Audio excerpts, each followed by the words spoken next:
On allait à l'école en sabot. Vous imaginez ça? C'est inimaginable. Et puis alors là, tout d'un coup, on entend les sirènes. C'est terrible, Léa. C'était pas réputé, disons. Parce que pour comprendre le monde qui nous entoure, il faut comprendre le monde duquel on vient. Vous entendrez ici des portraits qui retracent la vie de nos aînés.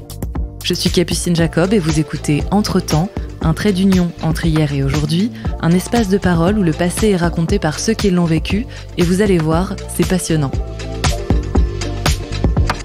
Et je courais dans Paris comme un lapin. Saint-Antoine de Padoue, rendez-moi ce qui n'est pas à vous. Avec ma femme, ça a été un régal. Ouais, ma petite fille, toute la vie. Parce que je trouve que le mariage, c'est de la merde. Le portrait que je vous propose aujourd'hui est celui de Peter. Si vous n'avez pas écouté les 3 premières parties de cette histoire, je vous invite à appuyer sur pause et à écouter les épisodes précédents.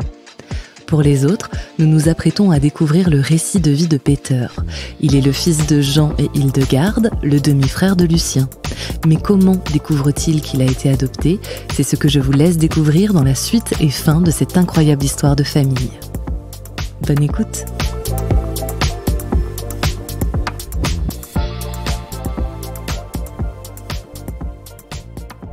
Donc Peter est adopté par un couple un peu âgé déjà, un monsieur et une dame, qui vont le choisir.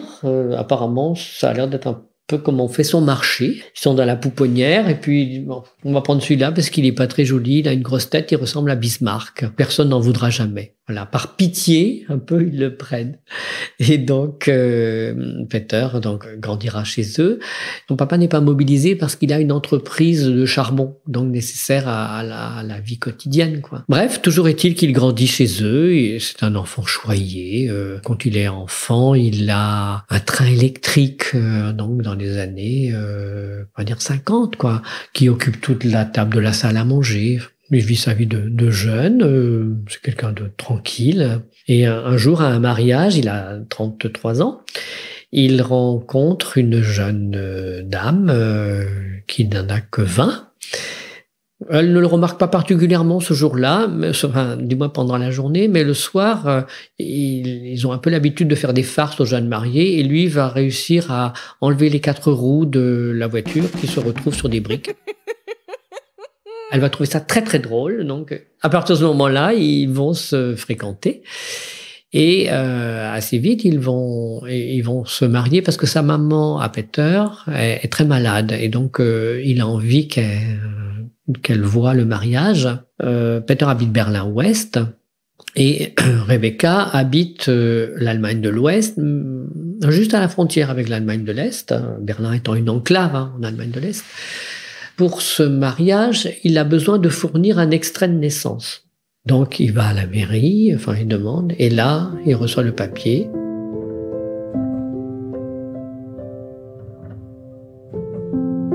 Peter Engelke, né Joachim Demel. Il n'en avait aucune connaissance, il s'était jamais imaginé qu'il était un enfant adopté, il a 33 ans.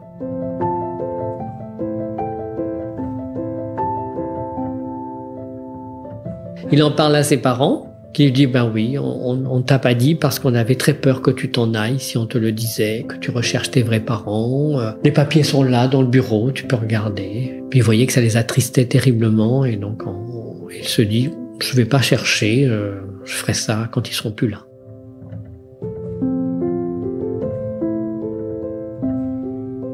En 82, donc, son père est décédé. Et il se met à faire des recherches et c'est là qu'il va trouver, il y a un employé à lui, donc, qui est divorcé et qui ne paie pas la pension à sa femme. Je crois qu'automatiquement, ça va être des retenues sur salaire. Bref, pour faire ça, il est en contact avec une personne des services sociaux. Et il va lui demander, est-ce que vous auriez quelque chose sur moi? Et elle va lui trouver son extrait de naissance. Donc là, il y a quelque chose d'extraordinaire aussi. Parce que, en Allemagne, à cette époque-là, les dossiers, quand il y avait une adoption, enfin un abandon, une adoption, le dossier était détruit au bout de 20 ans. Peter en a 40, son dossier devrait être détruit. Mais s'il y a eu une demande dans les 20 années, le dossier est reconduit encore pour un certain nombre d'années.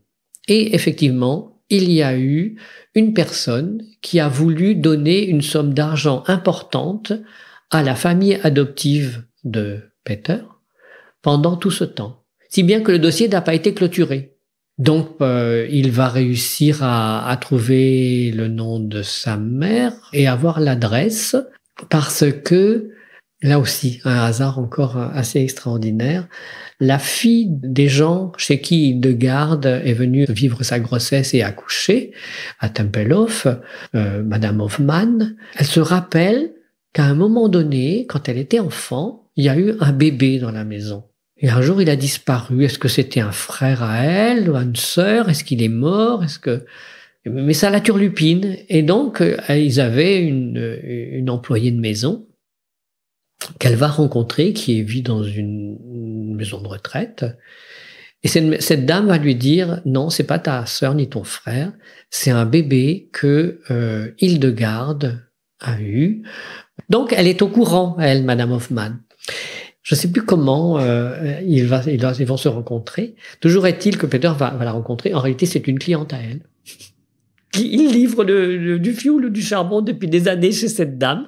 Et donc, Madame Hoffmann va lui raconter, voilà, c'est ta mère, c'est Hildegarde, donc, et je sais son adresse, quoi. Je sais, elle habite en Allemagne de l'Est. Est-ce que, à ton avis, est-ce que je peux la rencontrer? Et puis donc bien sûr, elle va faire l'intermédiaire et elle dit ouais, tu peux y aller. Et donc en 84, il va aller rencontrer sa mère biologique avec ses 3 enfants, parce que le dernier vient de naître. Et là, c'est une très très grande émotion, quoi. Hildegarde avait prié tous les jours de sa vie pour que son fils ait une belle vie. À chaque 30 novembre de chaque année, elle était très malheureuse, si bien qu'elle avait dit à son mari qu'elle avait eu un enfant, parce que son propre mari était aussi un enfant adopté. Donc voilà, il pouvait comprendre la situation. Elle avait dit aussi à sa belle-mère. Donc Peter rencontre Hildegarde, donc c'est une grande joie, vraiment il est accueilli à bras ouverts. Et Käthe, la sœur aînée de Hildegarde, qui a très mal vécu cette relation, en particulier le fait que Hildegarde tombe enceinte, va dire à sa sœur pourquoi il revient celui-là, il n'avait pas besoin de revenir. Elle n'a jamais accepté Peter. Donc Peter lui demande, et mon père alors, né de père inconnu, et dit non, ton père c'était un prisonnier français, il s'appelait Jean, il habitait la Bretagne, mais j'avais ses papiers dans mon porte-monnaie, mais mon porte-monnaie ou mon portefeuille plutôt m'a été volé un jour, et donc j'ai plus son adresse, quoi. Et de toute façon, il est mort en 1943 en rentrant en France. Donc chercher un père mort s'appelant Jean en Bretagne, difficile. On pense, ça c'est Peter qui le dit, on pense qu'elle n'a pas dit la vérité à ce moment-là, en 84. Elle savait pertinemment qu'il n'était pas mort. On demande, nous, quand on apprend ça, on demande parce qu'on a rencontré Käthe, sa sœur aînée, qui était toujours vivante en 2010. Donc on lui dit, alors vous pensiez que notre père était mort? Et elle lui dit, oh, nein. Et elle dit, le jour précis, il est parti le 25 janvier, quoi. Donc pourquoi sa sœur a-t-elle dit ça à son fils, à Peter? On pense que c'est pour qu'il ne vienne pas en France, en 84, chercher Jean, chercher son père. Parce que c'est pas simple en 84 en France. Là maintenant, ça fait 84, ça fait 40 ans. Et ben il y a 40 ans, si Peter était revenu, mon père qui avait enfoui cette histoire, je pense que ça aurait été très compliqué pour lui. Ma mère, on est persuadé, l'aurait bien accueilli, mais leurs amis, ses frères, on n'est pas sûr. On n'est pas sûr. C'était encore toutes des générations avaient connu la guerre, avaient connu l'occupation allemande, avaient souffert. C'était pas simple.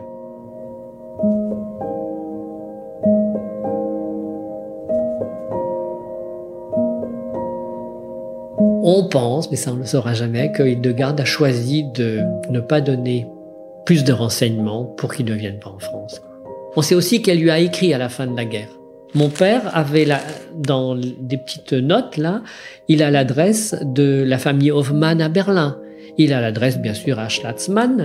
Et Hildegarde avait aussi son adresse. Peut-être qu'il ne pourrait pas revenir à Schlatzmann parce que les Russes arrivaient, à Clodon, mais il pourrait revenir à Berlin parce que il avait l'adresse de Berlin. Ils avaient prévu.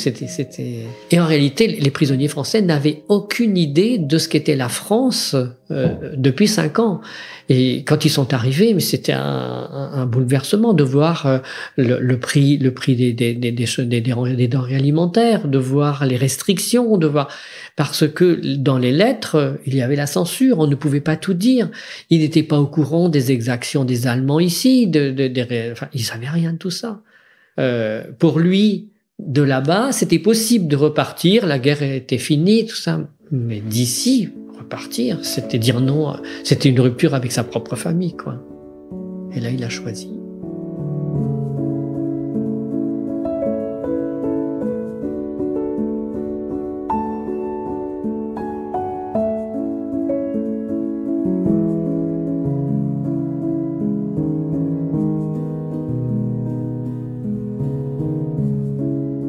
Donc nous, on quitte Berlin début août, une semaine après être arrivé. On est fort de toute cette histoire, bien sûr. Et donc on se dit, maintenant, on en fait quoi? On va pas garder le secret qui est là depuis 60 ans. Peter, il a le droit de connaître le reste de la famille. Ils n'ont rien fait de mal, sinon qu'ils n'ont pas pu vivre leur amour à cette époque-là.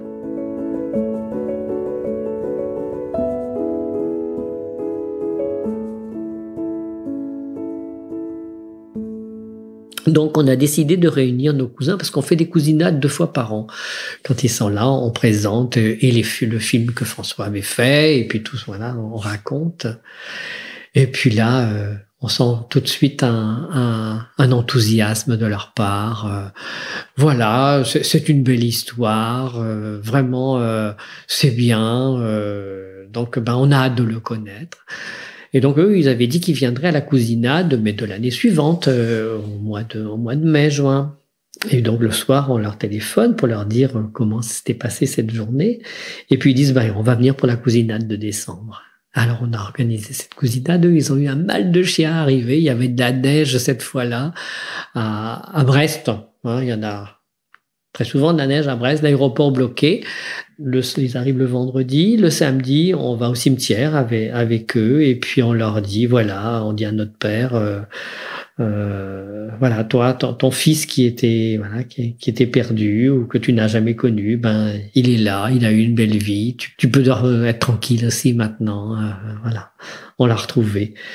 Et puis, donc le dimanche, on se retrouve dans une salle qu'on avait réservée.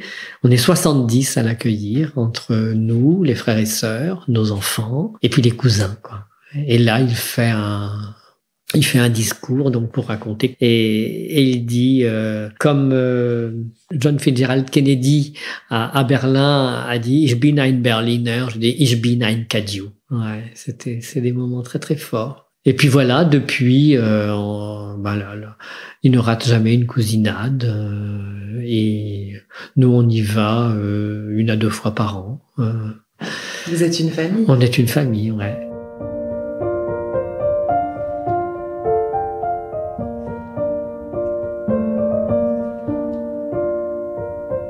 Moi, j'étais très très fier d'avoir retrouvé Peter, d'avoir retrouvé le fils qu'il avait perdu, quoi, c'est pas ça qu'il aurait voulu.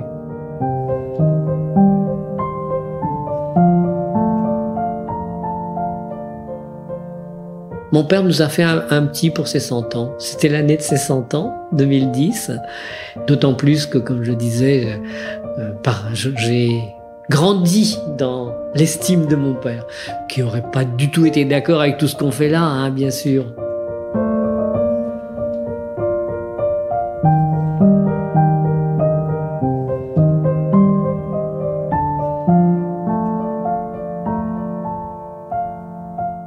Tellement lui rendre hommage à lui et à tous les 1 800 000 là qui ont vécu ces 5 années, voilà, leur rendre hommage pour qu'on les oublie pas. Et Il y a pire que la mort, il y a l'oubli.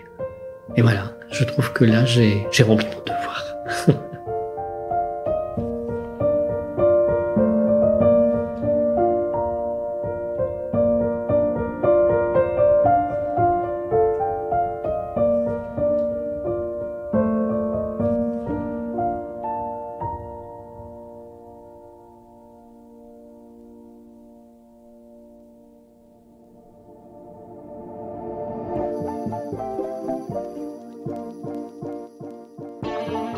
C'est la fin de cet épisode. Si vous voulez en savoir plus sur cette belle histoire familiale, vous pouvez vous procurer le livre Jean de Bretagne, Secret d'un prisonnier de guerre, écrit par Lucien Cadiou. Il vous suffit d'envoyer un mail à lucien.cadiou@9neuf.fr. L'auteur se fera un plaisir de vous répondre. Cette histoire a également fait l'objet d'un film documentaire, Ich bin ein Cadiou, réalisé par Olivier Caillebout. Un grand merci à Virginie Lesage pour cette mise en relation. Un grand merci également à Lucien Cadiou pour cet après-midi passionnante où nous avons échangé sans voir les heures passer. Merci à Martin Poujon pour l'habillage sonore et le mixage de ce récit de vie. Si vous êtes ou connaissez quelqu'un qui a une histoire de vie passionnante, n'hésitez pas à me contacter directement sur mon site internet entretempodcast.com. Si vous aimez le podcast, n'hésitez pas à en parler autour de vous, à commenter sur les réseaux sociaux et à laisser 5 étoiles sur votre plateforme d'écoute préférée, ça aide vraiment le podcast. À très vite.